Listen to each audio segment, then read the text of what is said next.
नमस्कार, आप सभी का स्वागत है न्यूज़ भारत ऑनलाइन में।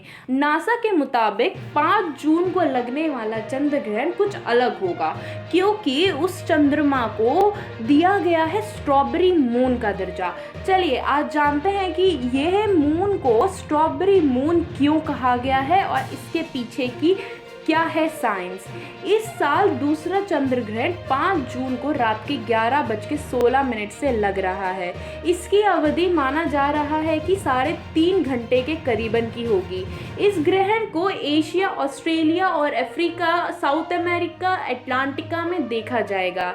यह उपचाया चंद्र ग्रहण से नाम से माना जा रहा है। उपचाया चंद्र ग्रहण को पेन्यूमरल लूनर एक्लिप्स भी बोला जा सकता है।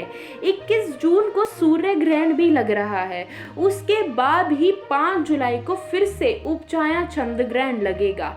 इसको अगर देखा जाए तो ज्योतिषी मान रहे हैं कि ये इतिहास हर साल नहीं होता, लेकिन ये पूरे 60 साल के करीबन दोबारा से दोहराया जा रहा है। पिछली बार ये है जुलाई अगस्त के महीने में 58 साल पहले हुआ था, जो अब दोबारा से जून जुलाई के महीने में 2020 में हो रहा है। चलिए जानते हैं उपचाया चंद्र ग्रहण किसे कहते हैं और क्यों कहते हैं।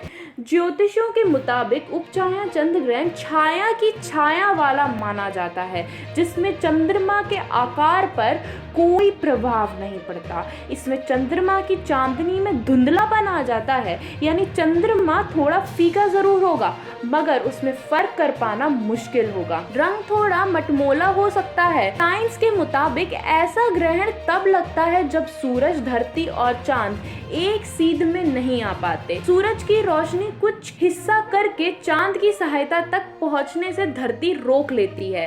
तब चांद का बाहरी सतह के पूरे हिस्से को धरती कवर कर लेती है, जिससे उपछाया यानी पेन्यूम्ब्रा कहा जाता है। ऐसे चंद्रमा को पूर्णिमा का चांद कह पाना भी मुश्किल होता है। चलिए जानते हैं क्या है शर्तें उपछाया चंद्र ग्रहण के लिए। माना जाता है कि उपछाया चंद्र ग्रहण के लिए चंद्रमा को 2 शर्तें पूरी करनी जरूरी होती है।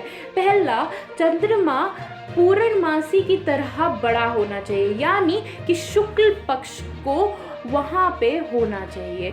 दूसरी शर्त है कि सूरज, पृथ्वी और चंद्रमा एक सीध में, मगर उतने नहीं जितने चंद्र ग्रहण के दौरान होते हैं। चलिए जानते हैं कि 3 तरह के होते हैं चंद्र ग्रहण और कैसे होते हैं वो। उपछाया के अलावा 2 प्रकार के ग्रहण और होते हैं।